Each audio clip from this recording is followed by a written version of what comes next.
Praise the Lord.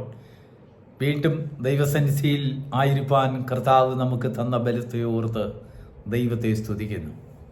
പ്രഭാത ധ്യാനത്തിനായി തിരുവചനത്തിൽ നിന്നും നമുക്കൊരു വേദഭാഗം വായിക്കാം. എസ്തേറിൻ്റെ പുസ്തകം 6-ാം അധ്യായത്തിൻ്റെ 3-ാം വാക്യം. ഇതിനു വേണ്ടി മൊർദെഖായിക്ക് എന്ത് ബഹുമാനവും പദവിയും കൊടുത്തു എന്ന് രാജാവ് ചോദിച്ചു. ഒന്നും കൊടുത്തിട്ടില്ല എന്ന് രാജാവിനെ സേവിച്ചു നിന്ന ഭൃത്യന്മാർ പറഞ്ഞു. Praise the Lord. അനുഗ്രഹിക്കപ്പെട്ട പ്രഭാതത്തെയും ചിന്തയ്ക്കായി നൽകിയ വചനത്തെയും ഓർത്ത് ദൈവത്തെ സ്തുതിക്കുന്നു. ഈ വചനം വായിച്ചപ്പോൾ ഒരു കാര്യം ഓർമ്മ വരികയാണ്, ഒരു ജ്ഞാനം പറയാം, ശ്രദ്ധിച്ച് കേൾക്കണം. മാർവാടി കമ്പനിയിൽ ജോലി ചെയ്തിട്ടുള്ളവരും ചെയ്യുന്നവരും നമ്മുടെ ഇടയിൽ ഈ വചനം കേൾക്കുന്നവരിൽ ചിലരൊക്കെ കാണും. സാധാരണ ബോംബെയിലാണ് കൂടുതലും അവരുടെ കൊച്ചു കൊച്ചു കമ്പനികളുള്ളത്. ഈ കമ്പനിയിൽ ദസറ പൂജയ്ക്ക് അക്കൗണ്ട്സുകളെല്ലാം ക്ലോസ് ചെയ്യും.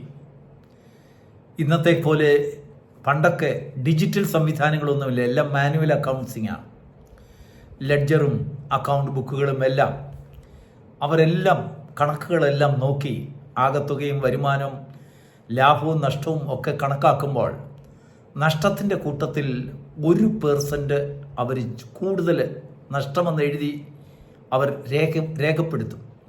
എന്താണതെന്നറിയാമോ?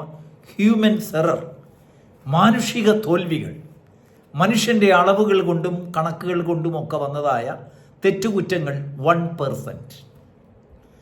മനുഷ്യൻ, ഇനിയും ദൈവവചനത്തിലേക്ക് വരാം. മനുഷ്യൻ നമുക്ക് തരുമ്പോൾ ശരിയായ അളവിന് നമുക്ക് തരും. എന്നാൽ ദൈവം തരുമ്പോൾ അമർത്തിക്കുലുക്കി തരും. അതെന്താണ് ഈ അമർത്തിക്കുലുക്കി തരിക? ഒരു പറയോ അല്ലെങ്കിൽ ഒരു ചങ്ങഴി കൊണ്ടോ നാഴി കൊണ്ടോ നമ്മൾ അളക്കുമ്പോൾ നിറച്ച് നെല്ലോ അരിയോ ധാന്യം വാരിയിടുന്നെന്ന് വിചാരിക്കൂ. അതൊന്ന് അമർത്തിക്കുലുക്കുമ്പോൾ എത്ര കൊള്ളാനാ? യെസ്, അമർത്തിക്കുലുക്കുമ്പോൾ സാധാരണയായി 1% സാധാരണ അളവിൽ നിന്ന് 1% കൂടും. കാരണം അതിനിടയ്ക്കുള്ളതായ വായു കണങ്ങളെല്ലാം മാറും, ധാന്യങ്ങൾ തമ്മിൽ ഒത്തുചേരും. അതിനുശേഷം അമർത്തി കുലുക്കി അതിൽ കൊള്ളാവുന്നത് അപ്പോൾ 1% കൂടെ, അതാണ് കണക്ക്. സാധാരണയുള്ള അളവിൽ നിന്നും 1% കൂടുതൽ. മാനുഷികമായ അളവുകളുടെ തോൽവികൾ ദൈവം തരുമ്പോൾ അവിടെ ഉണ്ടാകുകയില്ല. വെളിപ്പാട് പുസ്തകം 21-ാം അധ്യായത്തിൽ ശ്രദ്ധിച്ച് കേൾക്കണം. വചനങ്ങൾ ഒന്നോടൊന്ന് യോജിച്ച് കിടക്കുന്നത് നോക്കുക. വെളിപ്പാട് പുസ്തകം 21-ാം അധ്യായത്തിൽ നാം വായിക്കുന്നത്, മനുഷ്യരുടെ അളവിനെന്ന് വെച്ചാൽ ദൂതന്മാരുടെ അളവിന് തന്നെ എന്ന് പറഞ്ഞാൽ ഒരു ശക്കലം പോലും വ്യത്യാസമില്ലാത്തതായ അമർത്തിക്കുലുക്കിയുള്ള അളവ് വളരെ കറക്റ്റാണ്. പുതിയ ജെറുസലേമിനെ സംബന്ധിച്ചിടത്തോളം അളവ് മാനുഷികമായ തോൽവികളും ഹ്യൂമൻ എററും അവിടെ ഉണ്ടാകുകയില്ല, ദൂതന്മാരുടെ അളവിന് തന്നെ. Praise the Lord. വീണ്ടും നാം ഇന്ന് വായിച്ചതായ കുറിവാക്യത്തിലേക്ക് വരാം. അഹശ്വേരോശ് രാജാവിൻ്റെ കൊട്ടാരത്തിൽ അന്നം ഭക്ഷിക്കുന്നതായ അടിമയായിരുന്ന മൊർദെഖായിയുടെ കാര്യത്തെക്കുറിച്ചാണ് നാം വായിച്ചത്.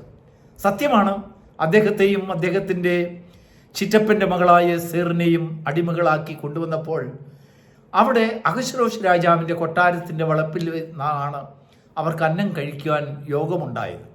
അവിടെ നിന്ന് കൊടുക്കുന്ന തുച്ഛമായ ആഹാരം ഭക്ഷിച്ചുകൊണ്ട് ആ കൊട്ടാര വളപ്പിൽ പല വാച്ച്മാൻ ജോലിയും പല നിരീക്ഷക ജോലിയും ഒക്കെ ചെയ്തുകൊണ്ട് അടിമയായ മൊർദെഖായി ജോലി ചെയ്യുന്ന കാലം 2 ഷണ്ഡന്മാർ രാജാവിനെ ആക്രമിക്കുവാൻ തീരുമാനിച്ചു. അതിന് തക്കം പാർത്തിരുന്നു. ഇത് കണ്ടുപിടിച്ചതായ മൊർദെഖായി വിവരം രാജസന്നിധിയിൽ അറിയിച്ചു. നമ്മളാണെങ്കിൽ അത് ചെയ്യുമോ? ഇല്ല. നമ്മളെ അടിമയാക്കി കൊണ്ടുവന്നതായ നമ്മുടെ ദേശത്ത് നിന്ന് പിടിച്ചുകൊണ്ട് വന്ന രാജാവിന് ആര് സപ്പോർട്ട് ചെയ്യാനാ? നമ്മൾ സപ്പോർട്ട് ചെയ്യുമോ? ഒരിക്കലും ചെയ്യില്ല. പക്ഷെങ്കിൽ മൊർദെഖായിയെ സംബന്ധിച്ചിടത്തോളം താൻ ചിന്തിച്ചു, തന്നെ ജീവനോടെ വെച്ച രാജാവ്, തനിക്ക് അന്നം കൊടുക്കുന്നവൻ, അവനോട് കാണിക്കുന്ന നീതിപൂർണമായ ഒരു ജോലിയിലുള്ള വിശ്വസ്തത, അതിന് പ്രതിഫലമൊന്നും കിട്ടിയില്ല. കിട്ടുമെന്ന് മൊർദെഖായി വിചാരിച്ചതുമല്ല. വർഷങ്ങൾ കഴിഞ്ഞു. അതിന് പ്രതിഫലം കൊടുക്കുവാൻ, ദൈവം അമർത്തിക്കുലുക്കി കൊടുക്കുവാൻ ഒരു സമയം കാലം തികഞ്ഞപ്പോൾ രാജാവിൻ്റെ ഉറക്കം നഷ്ടപ്പെട്ടു. ദിനവൃത്താന്ത പുസ്തകങ്ങളെ കൊണ്ടുവരുവാൻ കൽപ്പിച്ചു. ഓരോന്നോരോന്ന് വായിച്ചു കേട്ടപ്പോൾ ഒരു സമയത്ത് ഒരു ദിവസം ചിലരൊക്കെ ചേർന്നുകൊണ്ട് രാജാവിനെ അപായപ്പെടുത്തുവാൻ നോക്കിയതായ ആ പരിശ്രമത്തിൽ നിന്ന്, വധശ്രമത്തിൽ നിന്ന് മൊർദെഖായി എന്ന് പറയുന്നതായ ഒരു അടിമ, ഒരു വൃദ്ധനായ മനുഷ്യൻ തൻ്റെ കഴിവ് കൊണ്ടും സമയത്ത് താൻ ബോധിപ്പിച്ചതായ വിഷയങ്ങൾ കൊണ്ടുമാണ് രാജാവിന് രക്ഷയുണ്ടായതെന്നുള്ളതായ ഒരു അറിവ് കിട്ടി. താൻ വായിച്ചു. അഹശ്വേരോശ് രാജാവ് വായിച്ചപ്പോൾ താൻ ചോദിക്കുകയാണ്, മൊർദെഖായിക്ക് ഇതിന് പ്രതിഫലമായി നമ്മൾ കൊടുത്തതായ പ്രതിഫലവും പദവിയും ഉയർച്ചയും എന്തു കൊടുത്തു? കൂടെ നിന്നവർ പറഞ്ഞു, ഒന്നും കൊടുത്തിട്ടില്ല. സമയമായി, ദൈവം പ്രതിഫലം കൊടുക്കുവാനുള്ള സമയമായി. പ്രിയപ്പെട്ട ദൈവമക്കളെ, അപ്പോസ്തലനായ പൗലോസ് പറയുന്നത് കർത്താവിൽ നിന്റെ പ്രയത്നം വ്യർത്ഥമല്ല എന്ന് പറയുമ്പോൾ സ്വർഗരാജ്യത്തിൽ കൊണ്ടിരുത്തി ഏതാണ്ട് അമർത്തിക്കുലുക്കി തരുന്നതിനെ കുറിച്ച് മാത്രമല്ല പറഞ്ഞത്. ഈ ഭൂമിയിലും നീതിമാനായ ഒരു മനുഷ്യൻ്റെ കളങ്കമില്ലാത്ത കരങ്ങളോടുകൂടി മനസാക്ഷി കുറ്റപ്പെടുത്താത്ത രീതിയിൽ നീ ആയിരിക്കുന്ന സ്ഥാനത്തിൽ, ദൈവം നിന്നെ ആക്കിയ സ്ഥാനത്ത് വിശ്വസ്തയോടും നീതിയോടും ചെയ്യുന്നതായ ഒരു ജോലിക്ക് ഒരു പക്ഷെങ്കിൽ നീ പ്രതീക്ഷിക്കുന്ന സമയത്ത് അതിന് പ്രതിഫലവും അതിന് ഉന്നതമായിട്ടുള്ള ഉയർച്ചയും പദവിയും ഒന്നും നിനക്ക് ലഭിച്ചെന്ന് വരികില്ല. പക്ഷെങ്കിൽ നീതിയോടെയുള്ളതായ ഒരു ചിന്ത നിന്റെ ഹൃദയത്തിലുണ്ടെങ്കിൽ, ഞാൻ അന്നം കഴിക്കുന്നിടമല്ലേ, അവൻ എനിക്ക് തന്നാലും തന്നില്ലേലും എന്നെ ജീവനോടെ വെച്ചല്ലോ എന്നുള്ളതായ ഒരു ചിന്തയോടുകൂടി അതൊക്കെയും മറന്നതായ മൊർദെഖായി ഒരു ദിവസം ഒരു കോളിംഗ്, അവൻ്റെ ടെലിഫോണിൽ ഒരു ബെല്ലടിച്ചു. Mordecai please come inside. എന്തിനു വേണ്ടിയെന്ന് അറിയാമോ? കൊല്ലുവാനല്ല, നിന്നെ ചോദ്യം ചെയ്യുവാനല്ല, താഴ്ത്തിക്കളയുവാനല്ല. സമയമായി, ദൈവത്തിന് നിന്നെ ഉയർത്തുവാനുള്ള സമയമായി. Praise the Lord. ദൈവത്തിൻ്റെ പ്രവൃത്തി അതാണ്. നിന്റെ പ്രയത്നം കർത്താവിൽ വ്യർത്ഥമല്ല എന്ന് പറയുമ്പോൾ നീതിമാനായ കർത്താവിൻ്റെ ആ അനുസരണത്തോടെ നാം നമ്മുടെ ജീവിതത്തിൽ അതിനെ നമ്മുടെ സ്വഭാവമാക്കി മാറ്റുമ്പോൾ പ്രതിഫലം നമുക്ക് നഷ്ടപ്പെടില്ല. നമ്മുടെ പ്രയത്നം വ്യർത്ഥമല്ല. ഞാൻ നീതിയോടെ ചെയ്യും. എനിക്ക് നീതി ലഭിച്ചാലും ലഭിച്ചില്ലെങ്കിലും ശരി, എന്നെ ഏൽപ്പിച്ചതായ വേല, ജോലി ഏത് സ്ഥാനത്താണെങ്കിലും ഞാനത് വിശ്വസ്തയോടെ ചെയ്യണമെന്നുള്ളത് എന്നെ വിളിച്ച ദൈവത്തിൻ്റെ ആ പദ്ധതിയാണെന്നുള്ളതായ ആ ചിന്ത നിന്നെ ഭരിക്കുമ്പോൾ നിന്റെ പ്രയത്നം തൽക്കാലം നിനക്ക് കാണുവാൻ, അതിൻ്റെ പ്രതിഫലം കാണുവാൻ കഴിഞ്ഞില്ലെങ്കിലും there is a time, ഒരു സമയമുണ്ട്, ഒരു ദിവസമുണ്ട്, ഒരു നിമിഷമുണ്ട്.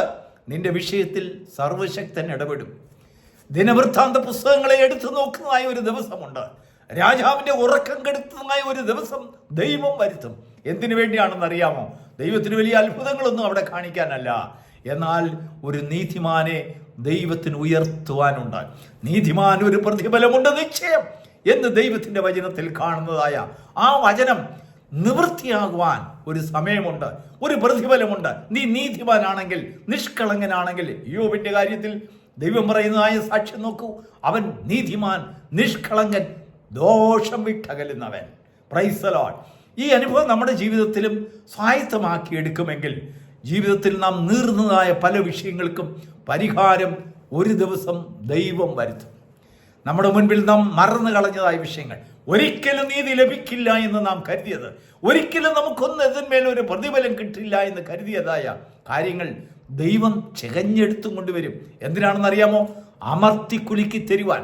1% പോലും അത് ഹ്യൂമൻ എറർ കൊണ്ട് ഏതെങ്കിലും ഒരു ശത്രു, നിന്റെ സഹപ്രവർത്തകർ നിനക്ക് ലഭിക്കേണ്ടതായ നന്മകളെ മറച്ചു പിടിക്കുന്നതായ ഹ്യൂമൻ എറർ, മാനുഷികമായിട്ടുള്ളതായ തോൽവികൾ അവിടെ വന്നിട്ടുണ്ടെങ്കിലും അതിനെ മാറ്റി പൂർണ്ണമാക്കുവാൻ മനുഷ്യരുടെ അളവിനെന്ന് വെച്ചാൽ ദൂതന്മാരുടെ അളവിന് തന്നെ നീതിയോടെ ദൈവം ചെയ്യുന്നതായ ഒരു കാലമുണ്ട് പ്രിയരെ. കർത്താവിൽ നിന്റെ പ്രയത്നം വ്യർത്ഥമല്ല. കർത്താവിൽ നിന്റെ പ്രയത്നം വ്യർത്ഥമല്ല. ഒരു നീതിമാന് പ്രതിഫലമുണ്ട് നിശ്ചയം. ഒരു ദിവസം ദൈവം നിന്നെ ഉയർത്തുവാൻ വേണ്ടി ചിലരുടെ ഉറക്കം ദൈവം കെടുത്തും, ചിലരോട് ദൈവം ഇടപെടും. എന്തിനാണെന്നറിയാമോ? നിനക്ക് പ്രതിഫലം തരുവാൻ. Praise the Lord.